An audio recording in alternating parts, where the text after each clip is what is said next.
I'd like to speak about a funny word. The word is reasonableness. I don't have another word to make it more shorter, a shorter word.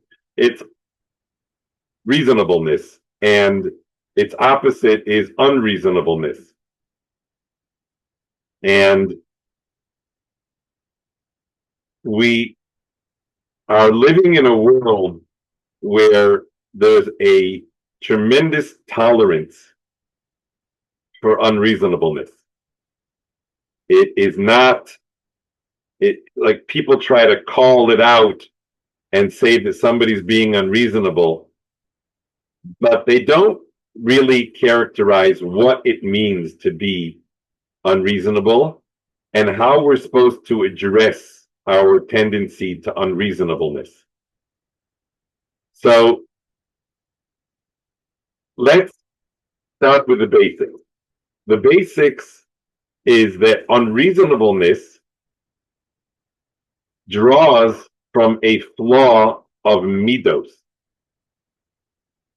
The opposite of good midos is bad tendencies or preconceived notions.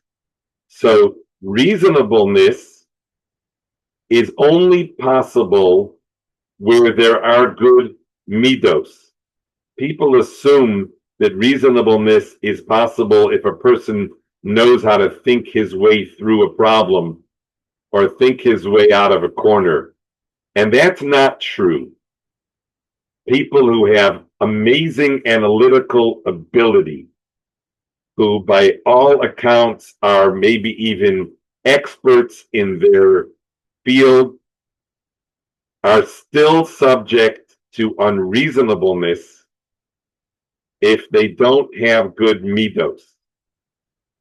Midos means that the person is not stuck on some preconceived notion. It means that the person has the reasonable capacity to get past his or her own built-in biases. Now, I know that that sounds very simple, and the Rambam says it very explicitly, that a person is born with natural biases or tendencies. And it is only over the course of a lifetime that a person can develop good midos so that they are not always a slave to their natural tendencies. So far, we're really talking about things that have been extensively discussed, and we're just going to summarize it. And that is that everyone has a tendency to unreasonableness. I think Rabbi Yisrael Salanter said that the only people who are guaranteed to never become reasonable are the ones who are convinced that they don't have biases. They're lost. They're dead in the water. Because the person who's convinced that he does not have a bias will not work on his midos, because I don't need to work on my midos because I am already reasonable. So it requires a certain humble acknowledgement that I am not designed or built with built-in reasonableness. I am designed to have built-in bias, unreasonableness, and I can develop reasonableness to the extent that I am working on refining my midos.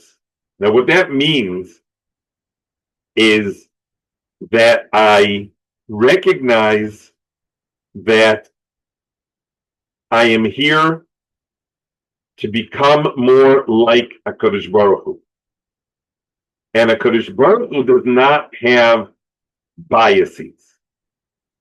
That means that everything that HaKadosh Baruch Hu does He does because he chooses to do that which is good, and that which is better, and that which is even better. And regardless of how we are able to understand that, HaKadosh Baruch Hu is not biased. That means that he doesn't take bribes. We are always taking bribes. That means that if we sense that there's something that will make our lives more comfortable, that will be more in line with our preferences, we will tend towards that. And even if it makes us very upset. So, for example, people who will get very upset about something that happens in world politics or local politics is acting on his bias, because he is biased in favor of feeling as though people have control over their lives, in the sense that they can control the big picture, which of course they cannot control the big picture. So again, we're dealing with our battle, our struggle, our lifelong struggle with unreasonableness, which we are designed with that unreasonableness built in. And every little step of becoming more refined brings us closer to HaKadosh Baruch Hu. And the way that we can know if we're becoming more refined is when we discover that what HaKadosh Baruch Hu wants is different than the way we thought. And we're able to change course. We're able to change direction to align ourselves with the Ratzon of HaKadosh Baruch Hu. That's how we know that we are developing good midos. When it doesn't crush us to have to confront that Hashem's plan is different than our plan. As long as we're cruising along and Hashem's plan and our plan align, then we don't know that we're developing good midos. Maybe we are, but maybe we're not. The only way that we'll find that out is if we rediscover that we need to change course. So there's something that happens in our lives, or something that happens in the communal life, that does not align with the way we would want it to be, but it is clearly the Ratzon Hashem, and we're able to make the switch to work with the new reality. Then we know that we are refining our midos. So one of the things that tends to bring out unreasonableness in many people is when they think about, for example, when they think about the Holocaust. And they have their bias about what is fair and what is not fair, and what is allowed to happen and what's not allowed to happen. And they have to confront the fact that Hashem determined that something else should happen than what we might assume should happen. So the ability of a person to use the new information and to say, so this is designed to bring me closer to Hashem in whatever way that I can perceive, can I understand that Hashem is asking me and is inviting me to come closer to Him.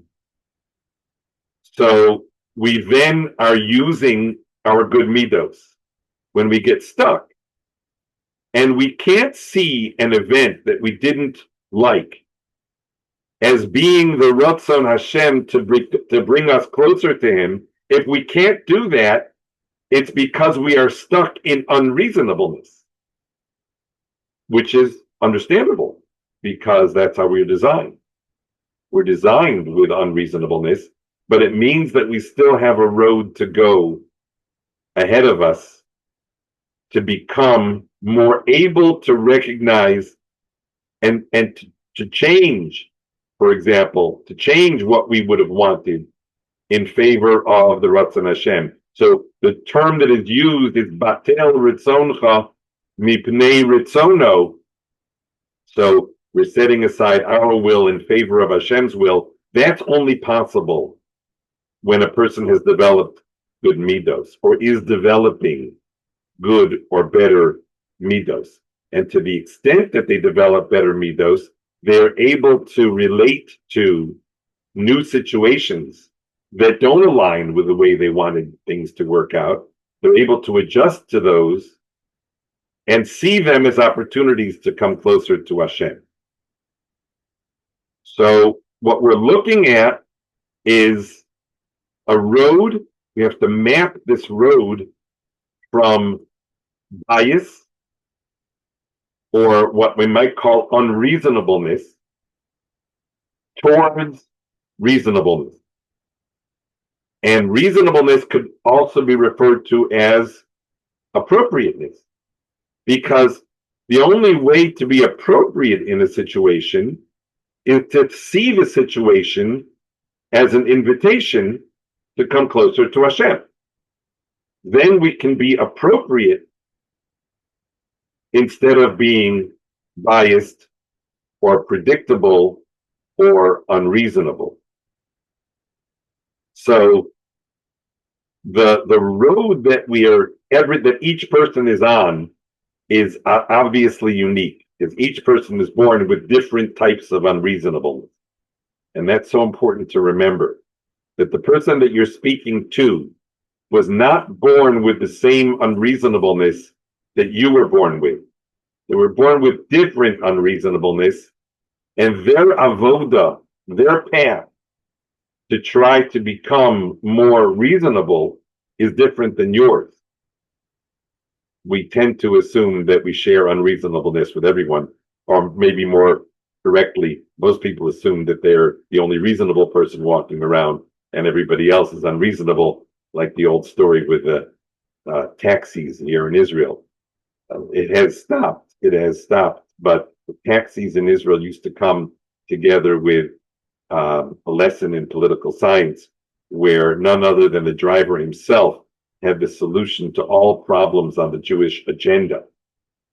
And the only problem that he had not yet solved was how to get everybody else to see how reasonable his solutions are, and to set aside their unreasonableness in favor of his reasonableness, and that he was going to take care of one person at a time who got into his car. And so you would get included in your fare from going from here to there, included was a lesson in political science where he had the solution to every problem that confronted the Jewish people. And as I said, the only one that he was not yet in charge of was how to get everybody to see his reasonableness, and that he was addressing during the ride. That has changed, by the way. There has been a remarkable amount of silence that has come into the taxi world, where you're not going to get this lesson in political science. That's a discussion for another time as to why it is that has stopped. But I just want to recognize that he thinks he's reasonable, like all of us think that we're reasonable, because we can't recognize our own unreasonableness, or have difficulty recognizing our own unreasonableness, and we assume that the other person's unreasonableness is what is the story. The story is the other person's unreasonableness. If we would recognize that we are all subject to unreasonableness, as we are wired that way, we will be on a road towards developing our own midos without imposing that on others. To sort of let other people have their unreasonableness, unless they happen to be asking how to get past it. We'll let other people have their unreasonableness while we are working on our midos. So hopefully this is an introduction that will help us clarify what it is that we're trying to do when we analyze and think about our midos, we're really talking about how to move from our biases towards the ability to be reasonable.